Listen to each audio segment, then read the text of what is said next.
Hi, and welcome to the Friday Night Rewind Playoff Extravaganza. We took last week off. I spent the entire week looking at all the playoff matchups, poring over stats, breaking down the matchups to give you guys the finest analysis. We sent Joey to Orlando to check out the Citrus Bowl, where all the state championship games will be played this year.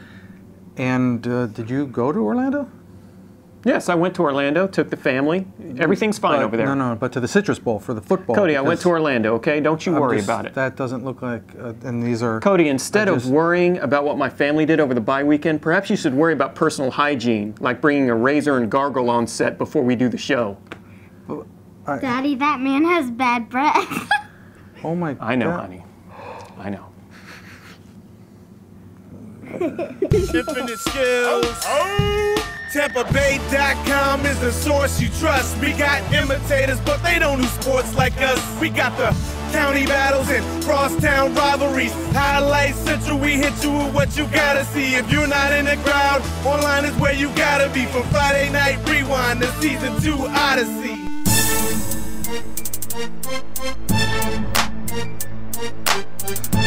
Sean Shelton, Palm Harbor University quarterback, joins me. He called me this week. He said, "Hey, Mr. Cody, I'd really like to be like you. I admire you. I love everything that you do at Friday Night Rewind.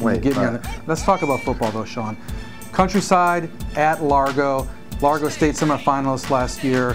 They've been rolling since that fourth quarter collapse against Lakewood. Talk about playing against Largo and some of the things you have to worry about with them. Largo, they just have tremendous team speed. You almost have to run it right at him, but with Mike Murray in the middle, he makes it hard to do that too. So there's not a lot you can do against a good team like Largo. And Largo's been able to spread it out more than they did last year, so they got a very, very fresh group. Rick Rodriguez, the Largo coach, was talking about defending against Countryside because John Davis comes in with all kinds of formations. How difficult to get ready for Countryside because they throw everything at you? Oh, it's that no huddle spread offense. It's very, you got to be very patient, especially during the week, game planning against it. They can do a lot of things against it. What do you think they have to do? What's the one thing that has to work for Countryside to have any chance against Largo? They have to work that short passing game. I don't think they'll be able to run the ball as successfully as they have been. So I think Jimbo has to get his composure early and complete those short passes. I agree with Sean, and that's one reason I like Largo in this game. I think they're playoff tested. The experience of last year, I think, helped these young kids. I see Largo running the ball, and you know, the question is Ryan Epps, if he can play, and even if he can't, freshman Jamar Riley has been great. I still like Largo 31-14. What about you? I see Largo winning this game as well. I think they'll dominate the game, control the tempo with their running game, and I see them winning about 21-10. 21-10.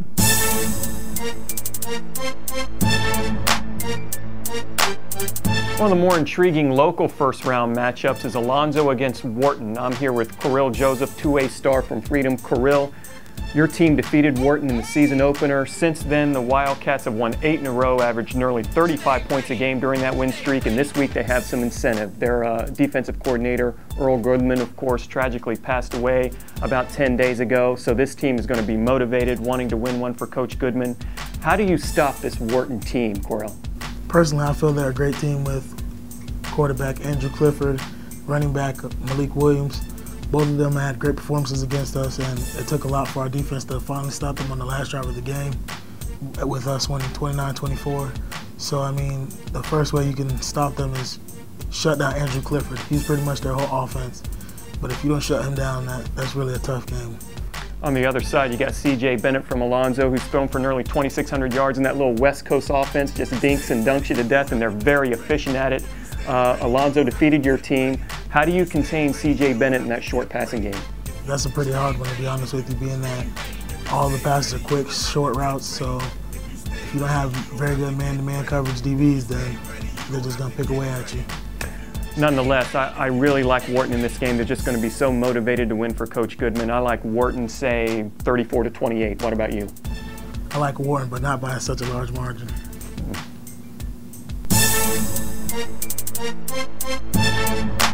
A local first-round matchup in 5A, Gaither at Chamberlain. I'm here with Plant quarterback and University of Georgia commitment Aaron Murray. His team defeated both Chamberlain and Gaither pretty handily.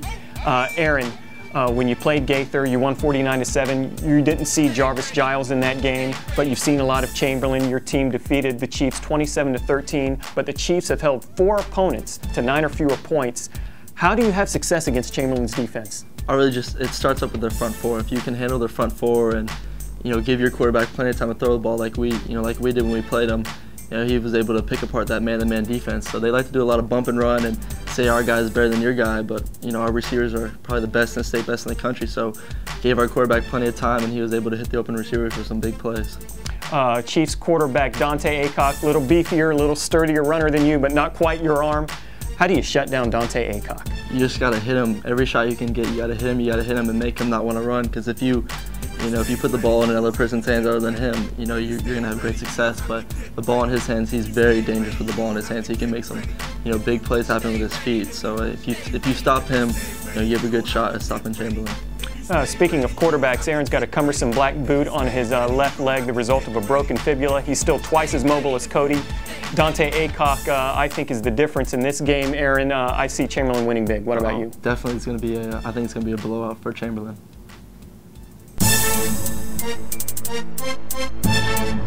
And in another Class 5A playoff tail in Pinellas County, St. Petersburg travels to Dunedin. The Green Devils, a great story this year. They're 8-2, one of their best seasons ever, and they're going to go into Dunedin, which squeaked into the playoffs by a tiebreaker. I don't want to bring that up because I know you guys got left out. But what does St. Pete have to do to stop Dunedin and Darius Bellamy? I think they just got to crowd the box, make Dunedin throw the ball, because I don't think they're very good at it.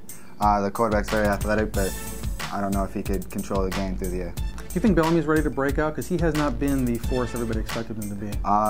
If it's not, it's about time. And St. Petersburg runs at wing T. They have 6, 7, 8 guys that carry the ball there.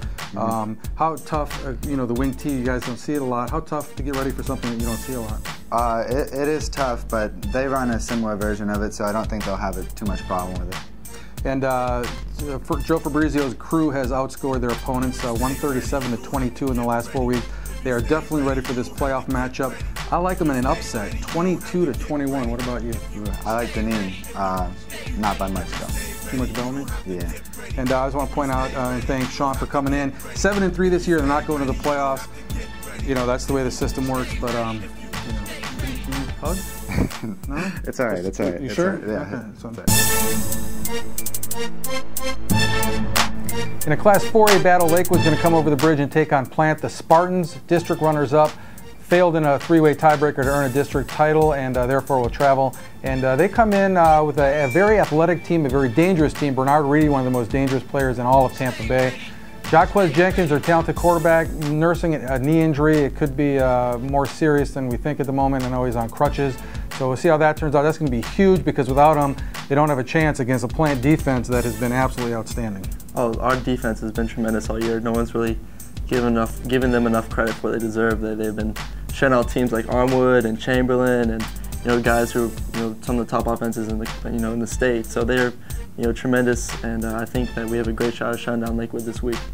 The fact that Plant beat Chamberlain handily without Aaron Murray is a testament to the great defense. But the Plant offensive line also very, very strong, doesn't get the credit that they deserve either.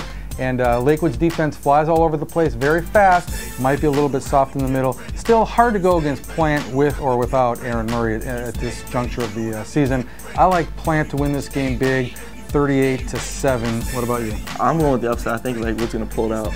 Oh, God. I'm just kidding. Plant's going to kill them. It's going to be a blowout. So Plant 42-0. You might want to check Bob Wiener right now. He might be having a heart attack.